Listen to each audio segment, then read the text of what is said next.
Ah, qu'ils sont beaux, les pas de ceux qui portent la bonne nouvelle. Bien-aimés dans le Seigneur, vous êtes à qui enverrai-je? Émission pour vous inciter à l'évangélisation. Et cette émission est produite par la cellule d'évangélisation classique de l'Église méthodiste unie de Côte d'Ivoire. À cette table, nous avons encore avec nous, pour notre plus grand bonheur, le pasteur Zamblé Simon Charlemagne. Shalom, pasteur. Shalom, Leka, évangéliste Yvette. Sois béni au nom de Jésus. Amen, je dirais. Un coucou spécial à notre frère, l'apôtre Esmel Didier, qui, pour des raisons de mission, n'est pas ici avec nous. Shalom à toi, frère. On espère te retrouver très, très bientôt. Alors, pasteur, qui est-ce qu'on salue avant de commencer? À mon niveau, je voudrais saluer tous nos pères et toutes nos mères dans la foi. Tous ceux-là qui ont bataillé fort pour nous laisser comme héritage l'évangile de Jésus-Christ aujourd'hui. Je crois que votre travail n'a pas été vain et le Seigneur permettra que vous puissiez recevoir votre récompense un de ces jours. Permettez toujours, à travers, malgré votre temps de retraite peut-être, à continuer à nous encadrer, nous autres, pour que l'évangile progresse de nation en nation. Soyez bénis au nom de Jésus-Christ. Amen. Alors, pasteur, on continue ce qu'on avait bien commencé. La dernière fois, on avait commencé à parler des armes spirituelles dans l'évangélisation. Alors, pour ceux peut-être qui nous prennent en marche aujourd'hui, est-ce qu'on a un récap pour ceux-là? Oui, effectivement. La dernière fois, on a entamé les armes spirituelles dans l'évangélisation. Nous sommes partis de l'expérience et des écrits de l'apôtre Paul en Éphésiens au chapitre 6, versets 10 à 18. L'apôtre Paul était en train d'expliquer combien de fois c'est fondamental pour le chrétien d'avoir des armes spirituelles afin de mener la bataille qu'est l'évangélisation. Je rappelle pour ceux qui l'ont oublié que l'évangélisation, dans l'activité des chrétiens, c'est l'effort qui consiste à aller dans le camp du diable, qui est notre ennemi principal, pour lui piller ses âmes qui sont là-bas et les amener dans le royaume de Jésus-Christ. Et en la matière, il faut avoir un équipement. Et l'apôtre Paul prend le soin de dire quels sont ces équipements, comment les utiliser pour que nous puissions aller de victoire en victoire. On avait déjà vu comme arme spirituelle la vérité, Oui. la justice, Oui. le zèle Oui. de l'évangile, Oui. et puis la foi. Nous avions entamé ce que c'est que la foi. Voilà. Alors, la foi, qu'est-ce que la foi pourrait dire quelqu'un? Hébreu nous dit que c'est la ferme assurance des choses qu'on espère, mais dans ce cadre bien particulier de l'évangélisation, comment est-ce qu'il faut appréhender, apprécier la foi? C'est important cette question. La bonne façon de saisir et d'appréhender la foi, c'est de simplement dire ceci. La confiance que vous placez en Jésus-Christ. Lorsque vous êtes devenu chrétien, vous avez accepté Jésus comme votre sauveur, mais aussi votre Seigneur. Le Seigneur dans le sens de Dieu, mais aussi le Seigneur dans le sens de votre maître. Celui qui avait maintenant la charge de guider votre vie, de piloter votre existence. Vous avez tout remis entre les mains du Seigneur, de Jésus-Christ. Et c'est en la matière que, quand vous partez évangéliser, vous considérez que le même Jésus est avec vous, il va vous diriger, il va vous conduire. C'est vrai qu'il est invisible, mais ça n'empêche qu'il soit là. Qu'il est peut-être silencieux, mais il est très actif. Et le chrétien, dans l'évangélisation, doit être convaincu de ceci. D'ailleurs, Jésus a dit aux apôtres, je suis avec vous jusqu'à la fin du monde. Donc, quand tu vas en évangélisation, tu dois avoir la confiance ferme et solide que Jésus n'est pas hors de toi. Il est en toi et il est avec toi. Et avec cette foi-là, avec cette détermination profonde de confiance absolue dans ton cœur, tu vas voir les résultats que ça va donner. L'apôtre Paul compare la foi au bouclier du soldat romain. Quand une flèche était lancée contre le soldat romain, on ne pouvait pas le tuer comme ça. Parce qu'il soulève son bouclier pour parer, pour bloquer cette flèche-là. Et c'est ainsi que notre foi nous aide à nous protéger contre toutes les armes de l'ennemi. Je dis bien toutes les armes. La Bible précise même les armes enflammées. C'est-à-dire que quand l'ennemi vient, il vient contre toi avec une telle ardeur, une telle colère. Mais malgré sa colère, malgré son ardeur, il ne peut pas t'avoir parce que tu as foi en Jésus. Tu as une confiance ferme que Jésus est avec toi. Et Jésus enverra ses anges, par exemple, pour te protéger, pour te garder. Il y a beaucoup de personnes qui ne veulent pas aller en évangélisation parce qu'elles ont peur. Oui. Parce qu'elles se disent que si je m'en vais et puis on m'attaque, qu'est-ce qui va se passer? Ben écoutez, quand vous êtes en train de faire l'œuvre de Dieu, que Dieu ne soit pas capable de vous protéger, à quel moment de votre vie il va vous protéger? On a été faire une campagne d'évangélisation à Assini, c'est une belle ville balnéaire au sud-est de la Côte d'Ivoire. Pendant qu'il y avait une équipe qui était en train d'évangéliser, ils ont rencontré un villageois et le villageois était en train de tailler un bois. Alors qu'en réalité, ce n'était pas un bois naturel qu'il taillait, c'était des flèches spirituelles qu'il était en train d'envoyer contre ceux qui étaient en train d'évangéliser. Et à un moment, pendant qu'eux parlaient simplement, le villageois est tombé et il a commencé à agoniser. Il était en train de mourir. Et c'est alors que d'autres sont venus en renfort. Ils ont commencé à prier pour le monsieur qui était en train de mourir. Et quand ils ont fini de prier, le monsieur a repris ses esprits. Et puis, il a trouvé important de rendre témoignage de ce qui s'est passé sur le plan spirituel. Et il a dit exactement ceci, que les jeunes gens, là, quand ils étaient en train de lui parler de Jésus, lui, il s'est dit, ceux-là, je vais voir s'ils sont forts. Pendant qu'il taillait son bois, en réalité, il leur lançait des flèches. Et pendant que ces flèches aussi venaient contre les jeunes, il y a quelque chose qui ramenait les flèches contre eux. Il y a quelqu'un qui a crié retour à l'envoyeur. Vous aimez ça, hein? Bon, c'était un retour à l'envoyeur. Et ce sont ces propres flèches qui étaient en train de le tuer. N'eût été la prière des frères pour le délivrer. Quand il a rendu le témoignage, c'est alors que les frères qui évangélisaient, eux, c'est maintenant qu'ils vont commencer à avoir peur. Alors que le danger est passé. Jésus est avec vous. Ayez foi en cela. Allez avec cette foi. C'est pareil quand vous prêchez. La parole que vous allez prêcher, elle ne viendra pas de vous-même. Si vous êtes bien préparé, c'est le Saint-Esprit qui mettra la parole, les témoignages, les exemples dans votre bouche. Et c'est alors que votre parole sera la parole même de Dieu qui va faire effet. Les prières que vous allez faire ne seront pas des prières vaines. Pourquoi? Parce que, ayant foi en Dieu, ce que vous allez dire, Dieu va attester cela par des prodiges ou par des miracles. Cette foi-là, c'est un équipement important, fondamental pour le chrétien. Un chrétien sans foi, ce n'est pas un chrétien, c'est un crétin. C'est un tombeau vide. C'est quelqu'un qui fait du bruit pour rien. C'est une cymbale qui résonne. Un chrétien doit avoir la foi, quels que soient les vents et marées. Parce que c'est la foi qui permet à la puissance de Dieu de se déployer en notre faveur. C'est la foi qui donne au royaume des cieux de venir vers nous. Regardez l'exemple d'Élisée. C'est vrai, c'est dans l'Ancien Testament, mais c'est un exemple de foi. Il avait tellement foi en Dieu que quand les gens sont venus pour le saisir à Dothan, et ils ont amené toute une armée pour l'environner, il a dit à son jeune serviteur, reste tranquille.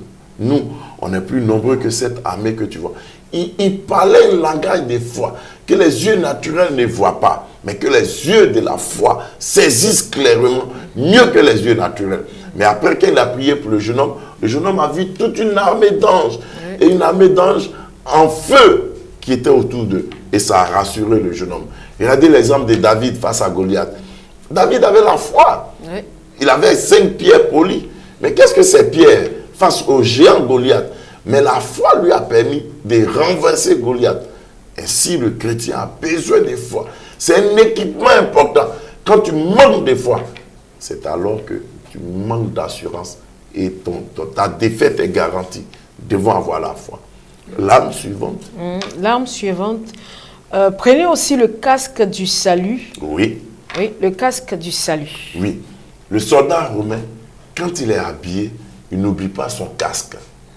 Le casque, c'est l'arme qui permet de protéger la tête. Il ne couvre pas les yeux, c'est vrai, parce qu'avec ses yeux, il voit. Il ne couvre pas son nez, c'est vrai. Avec son nez, il respire. Il ne couvre pas sa bouche, c'est vrai. Parce qu'avec sa bouche, il peut parler, communiquer aux autres. Mais au moins, le reste de sa tête, là, il protège avec son casque. De sorte que si une flèche n'a pas pu être maîtrisée par son bouclier, même quand ça vient contre sa tête va balancer, mais ça va se repositionner parce qu'aucun danger ne peut le terrasser. C'est ainsi que le chrétien, avant d'aller évangéliser, ou même en tant que chrétien, l'une des armes les plus importantes, c'est l'assurance de son salut. Toi, tu n'es pas gagné à Jésus, tu es allé évangéliser, tu t'exposes à des dangers, les démons vont te chicoter normalement. Et puis même à la fin, on va organiser tes funérailles. Avant de t'engager pour quelques œuvres que ce soit dans le Seigneur, et l'assurance de ton salut. Le salut, c'est quoi? C'est qu'il y a eu un jour, ou une nuit, si tu veux, où tu as été exposé à la prédication de l'évangile, et puis tu as pris la résolution de devenir chrétien. soit à la suite d'une prière, mais ce qui est sûr, tu as décidé, toi, de devenir chrétien. Et cette décision que tu as prise, tu es convaincu de cette décision. C'est ça l'assurance du salut. Alors donc, frères et sœurs, si vous n'êtes pas sûr d'être sauvé, cherchez un pasteur, il va prier pour vous, vous serez sauvé. On ne paye rien. Ce n'est pas une affaire d'émotion pour dire, j'ai senti la fraîcheur. On n'a pas besoin de sentir. Il y en a qui pleurent pour être sauvés, parce qu'ils sont touchés par ce que Jésus est en train de faire. Il y en a qui rient pour être sauvés, parce qu'ils sont heureux par rapport à ce que Jésus est en train de faire. Ce n'est pas un problème émotif, c'est d'abord un problème de décision. Du fond de ton cœur, tu as pris la résolution que, à partir de maintenant, je me donne à Jésus, je deviens chrétien. Je marche avec cette pensée-là. Et on a besoin de ça, parce que ça constitue une arme spirituelle pour protéger notre tête spirituelle qui peut être comparée à tout ce qui émane de notre décision. Parce que si tu n'es pas protégé, si ta tête n'est pas protégée, quelle bonne décision tu peux prendre? Aucune volonté ne peut s'exercer dans le sens d'accomplir les désirs de Dieu. Il faut faire attention à ça. Il y a des gens qui vont à l'église parce que quand ils étaient petits, on leur a dit, si tu ne vas pas à l'église, tu n'as pas à manger. Tu n'es pas sauvé. Il y en a qui vont à l'église parce que c'est leur grand-père qui a construit l'église. Tu n'es pas sauvé. Ou bien leur tante est trésorière, ou bien leur soeur est responsable de la jeunesse. Tu n'es pas sauvé. Tu peux aller à l'école pastorale, avoir tous les diplômes pastoraux, c'est ce qu'on dit, non? Oui. Un diplôme français élastique, pastoraux, tu n'es pas sauvé. Il y a une décision, et une seule décision. C'est que toi-même, tu confesses de ta bouche Jésus-Christ comme étant ton Seigneur. Tu crois dans ton cœur. Alors on peut dire que tu es sauvé. Et tu as une des âmes les plus importantes, spirituellement parlant. Pasteur, la question qui me vient comme ça à l'esprit, qu'est-ce qui peut pousser quelqu'un qui n'a peut-être pas le casque du salut à vouloir évangéliser, puisqu'on parle d'évangélisation? Il y a le mimétisme, l'imitation. Vous voyez, quelquefois dans les églises, il y en a qui savent qu'ils ne sont pas chrétiens, mais ils font comme les chrétiens. Ben, c'est chic. Il a envie de prendre un mégaphone pour parler, ou bien il veut qu'on mette un peu sa tête sur une affiche publicitaire, et puis il s'engage dans l'évangélisation. Alors que pertinemment, il sait qu'il n'est pas sauvé. Moi, je peux ne pas savoir que quelqu'un soit sauvé. Mais lui, il le sait ou il ne le sait pas. Et Dieu le sait aussi. Et quand tu es sauvé, tu as l'assurance de ton salut. Parce que le témoignage du Saint-Esprit par rapport à ton salut est clair. La Bible dit, l'Esprit de Dieu rend témoignage à notre esprit que nous sommes enfants de Dieu. Par exemple, chaque sauvé doit être capable de dire, même si ce n'est pas au détail près, les circonstances dans lesquelles il a été sauvé. C'est comme ta date de naissance. Même si ton extrait de naissance est perdu, tu dois quand même retenir quelque chose de ta date de naissance. C'est pareil. Mais quelqu'un à qui on demande, comment tu as été sauvé par Jésus-Christ? Et puis il dit, moi, mais c'est pas... moi, lui, là, il n'est pas sauvé. Et comme ça ne coûte pas cher, quelqu'un va prier pour toi. Au moins, tu peux retenir ça comme étant le départ de ta marche avec le Seigneur Jésus. Ok, donc nous allons vers la fin de ces armes-là. Oui. L'épée de l'esprit qui est la parole de Dieu. Oui, l'épée de l'esprit, ça c'est la parole de Dieu. Le soldat romain, il avait l'épée. L'épée a cette particularité, c'est qu'elle est une arme défensive et offensive. L'épée permet de se protéger contre les armes ennemies, mais l'épée permet aussi de foncer dans le camp de l'ennemi. Une équipe ne peut pas gagner un match si elle passe seulement son temps à se protéger. Toutes les autres armes sont des armes de protection, des armes défensives. Mais l'arme qui permet de foncer dans le camp de l'ennemi, c'est la parole de Dieu. Le chrétien doit avoir la parole de Dieu dans son cœur, sur ses lèvres, dans sa conscience. Autour de lui, la parole de Dieu. C'est quoi, quand tu deviens chrétien, tu es comme un nouveau-né. Un nouveau-né qui ne mange pas, il va mourir très vite. Nous, notre nourriture, ce n'est pas foutu, ce n'est pas kassa, ce n'est pas bolo, ou bien je ne sais pas quoi encore. Partout dans le monde entier, vous nous regardez, ce n'est pas votre repas pour remplir votre ventre. Non, c'est le repas pour remplir votre esprit, qui est la Bible, la parole authentique de Dieu. C'est ça, la parole de Dieu. Et c'est cette parole de Dieu-là qui, quand elle est en vous, elle constitue une arme qu'on appelle l'épée de l'esprit. C'est avec la parole de Dieu que tu peux te défendre. C'est la parole de Dieu qui te permet de connaître Jésus. Tu ne peux pas parler de Jésus si tu ne le connais pas assez, si tu ne le connais pas bien. Il y en a qui ont été convertis. Le témoignage de conversion peut les aider à évangéliser. Mais tu ne vas pas passer tout ton temps sur ton témoignage de conversion. Il y a un moment où pendant ton évangélisation, les gens vont te demander, mais tu parles de Jésus, mais explique-nous pourquoi est-ce que Jésus, on a besoin absolument de se donner à lui. Si tu as lu la parole de Dieu, tu pourras lui répondre sur la base de Jean chapitre 14, verset 6. Et c'est Jésus même qui parlait. Il dit, personne ne peut venir à Dieu le Père sans passer par moi. Je suis le chemin, la vérité et la vie. Donc, il faut connaître la parole de Dieu. Il faut étudier la parole de Dieu. Moi, j'aime à dire que il faut lire la parole de Dieu comme un élève de CP2, lentement, studieusement. Il faut lire la parole de Dieu avec un esprit d'ouverture, avec un esprit de curiosité. Il faut lire la parole de Dieu parce que tu attends d'apprendre quelque chose de par le Saint-Esprit. Il y en a des qui prennent la Bible. Ça là, ils connaissent bien. Non. C'est la même Bible là qui est là depuis des siècles et des siècles. Et c'est la même Bible qu'on lit. Et c'est toujours la même Bible. Le Saint-Esprit peut nous apporter une révélation nouvelle, un enseignement nouveau. Si tu vas déjà vers la Bible en te disant que tu connais déjà, tu ne vas rien apprendre de nouveau. Or, mieux tu connais la parole de Dieu, plus la vérité de Dieu t'a franchi. Mieux tu connais la parole de Dieu, moins tu es exposé dans le combat spirituel. Mieux tu connais la parole de Dieu, mieux tu prêches l'évangile. Il y en a qui pensent que évangéliser, c'est dire seulement Jésus t'aime, et puis après. Nous aussi, on aime Jésus. Mais quelquefois, il faut expliquer les choses aux gens. C'est la connaissance de la parole de Dieu qui nous aide. Quand vous étudiez la vie des grands évangélistes comme Billy Graham, c'était des hommes qui, pour préparer un message, ils avaient, paraît-il, moi je n'étais pas là-bas, ils avaient au moins 9 Bibles avec eux. La valeur de la parole de Dieu. Et cette parole de Dieu, c'est elle qui donne la force à notre foi. Est-ce que vous voyez? C'est la parole de Dieu qui nous permet de connaître ce qui est de Dieu pour nous séparer du péché. C'est la parole de Dieu qui nous permet de comprendre les enseignements sur Dieu, ce qu'on appelle la doctrine. Si vous connaissez ces choses, vous êtes bénis. Et la parole de Dieu est l'une des armes les plus importantes.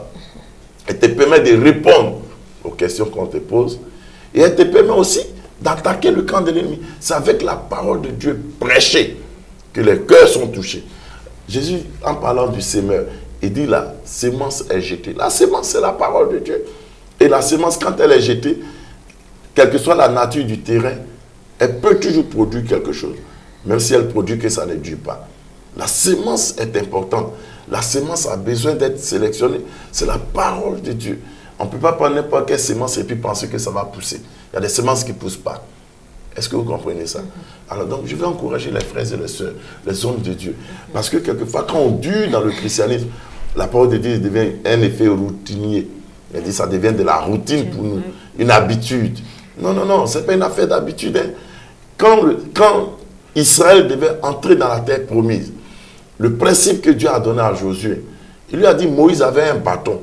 Toi, tu as la parole de Dieu. Il dit, cette parole-là, il faut la méditer nuit et jour. Si tu veux réussir dans tes entreprises, si tu veux avoir du succès, en tant qu'évangéliste ou bien en tant que chrétien qui est appelé à évangéliser, on a besoin de la parole de Dieu. C'est indispensable. Nous ne sommes rien sans la parole de Dieu. Et la parole de Dieu est cette âme-là qui vient accompagner les autres âmes. Il y en a une des âmes qui n'est pas citée explicitement, mais qu'on trouve à la suite, c'est la prière. Oui, la prière. Faites en tout temps par l'Esprit toutes sortes de prières et de supplications. La prière. La supplication est une forme de prière à laquelle on s'incline devant Dieu, on lui demande pardon de nous aider. Mais la dernière âme, c'est la prière. Un chrétien qui ne prie pas, c'est quelqu'un qui respire. Il y en a, je vois à la télé. Quand tu es déjà dans le coma, tu ne respires plus. Tu ne pries plus. Un vrai enfant de Dieu, c'est un homme de prière ou une femme de prière. Jésus n'avait aucun problème, mais il faisait des veillées de prière. Avant chaque miracle, Jésus passait du temps dans la prière. Avant de commencer sa journée, il se retirait tantôt dans le désert ou sur les montagnes pour prier. C'est la prière qui nous met au contact des choses spirituelles. C'est la prière qui nous permet d'envahir l'invisible. C'est la prière qui permet que l'énergie de Dieu nous soit communiquée. C'est la prière et la parole de Dieu qui aiguise notre discernement. C'est la prière qui donne de l'autorité à notre voix. Quand je vais évangéliser, puis je dis « Jésus vous aime », c'est parce que je suis un homme de prière que cette même parole que quelqu'un d'autre pourrait dire, ça ne va pas faire effet. Mais là, ça va faire effet. Quand j'évangélise que je dois prier pour les malades, mais c'est parce que j'ai une vie de prière que la puissance de la guérison peut se dégager par ma vie. C'est la prière qui donne de l'électricité, si je puis dire ainsi, à nos dons spirituels, du dynamisme à nos dons spirituels. Parce qu'on a plusieurs dons, les dons de guérison, les dons de parler en langue, et ainsi, les dons de prophétie. Mais si tu ne pries pas, les dons sont en toi, ils sont morts. Et quelquefois, à la prière, il faut ajouter le jeûne même. Si tu veux être armé spirituellement. Tous les grands hommes de Dieu, toutes les grandes servantes de Dieu ont été des hommes et des femmes de prière. Citez-moi un, et je vous dirai sa vie de prière. Regardez l'exemple d'Anne. Pendant des années, sa vie était un défi. Son mari ne pouvait pas lui procurer un enfant, malgré sa bonne volonté et les tonnes d'amour qu'il lui donnait. Anne pleurnichait tout le temps. Mais le jour où elle a compris que c'est vrai, pleurer est bon, mais prier est mieux. Dès qu'elle a prié, son miracle s'est manifesté. C'est par la prière qu'on peut être solidement équipé. Et par la prière, on peut envahir le camp du diable. Parce que la prière précède même l'action de l'évangélisation. Avant d'aller sur le terrain, on prépare dans la prière. Mais même quand vous êtes parti, vous avez fini d'évangéliser et que vous devez revenir, la prière est nécessaire. Parce que l'évangélisation, vous avez prêché. Il y a des gens qui vont se donner sur le champ, mais ceux qui ne vont pas se donner, votre prière va faire que ce qu'ils ont entendu, ça va continuer à travailler dans leur cœur. Et le Saint-Esprit va utiliser ça pour les transformer. Frères et sœurs, nous devons nous réveiller dans la prière. Aujourd'hui, les chrétiens ne prient plus. Regardez des gens de l'autre côté. Il y en a qui ont un programme de prière, ils prient 5 fois par jour, 3 fois par jour. Mais nous, on n'a aucun programme de prière. On peut passer des journées entières sans prier. Et on veut s'attendre à des grands résultats dans les œuvres qu'on accomplit pour le Seigneur. Non, non, non. Affaire de Dieu, là, ce n'est pas magie, hein. C'est des principes, c'est des lois spirituelles. Au titre des lois, si tu pries, alors tu seras équipé spirituellement. Et cette arme-là va te permettre d'envahir le camp de l'ennemi et de revenir avec des victoires. Ce que vous dites est tellement intéressant qu'on a du mal à vous arrêter. Mais il y a quand même une petite question qui me vient à l'esprit. Oui. Toutes les armes que nous avons citées, elles doivent être cumulatives, si je comprends bien.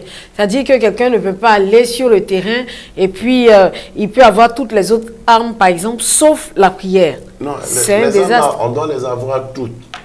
C'est comme un soldat qui manque, par exemple, d'épée. Si tu manques d'épée, tu as lutté, mais tu as mouru à la fin. Bien, tu manques de bouclier, tu as lutté, mais tu as mouru à la fin. On doit avoir toutes les armes, il n'y en a pas une. Et on doit les avoir constamment. C'est une affaire de vivre au quotidien selon ces choses-là. La prière doit être quotidienne, la parole de Dieu quotidienne.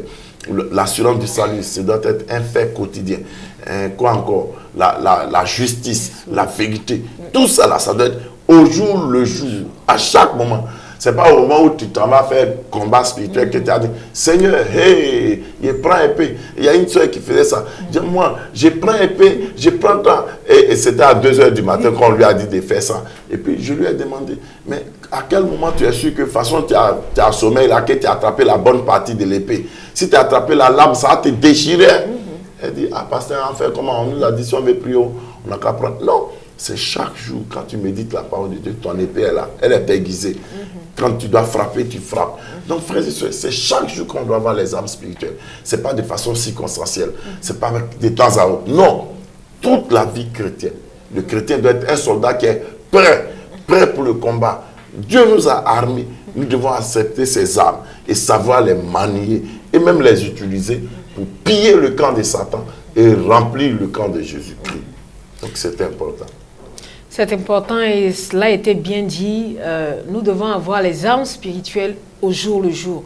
Nous devons permettre à ces armes-là, par la puissance du Saint-Esprit, de nous défendre sur le terrain, n'est-ce pas, pasteur? Oui, c'est important, la puissance du Saint-Esprit, tu le dis. Oui. Parce qu'au fur et à mesure que vous avez les armes spirituelles, l'onction du Saint-Esprit se répand sur vous.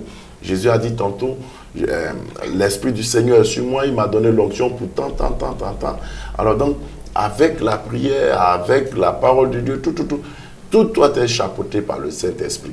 Le Saint-Esprit qui est Dieu, qui est en nous, qui est avec nous et qui nous accompagne en toutes choses. Bien-aimés, c'était Qui en verrai-je? Suivez-nous tous les mercredis à partir de 21 h jusqu'à 21 h 30. 21 h GMT. 21h GMT, oui, la précision, elle est importante. De 21h jusqu'à 21h30 GMT. Si vous voulez nous rencontrer, vous voulez rencontrer la cellule d'évangélisation classique, il suffit de vous rendre du côté de Abrobakro. Abrobakro, au carrefour Assini à Diaké. Ou tout simplement... C'est en Côte d'Ivoire. Oui, c'est en Côte d'Ivoire, au sud de la Côte d'Ivoire plus particulièrement. Et vous pouvez nous joindre au numéro de téléphone qui s'affiche certainement au bas de l'écran. Qui enverrai-je? C'était avec le pasteur Zamblé Simon Charlemagne.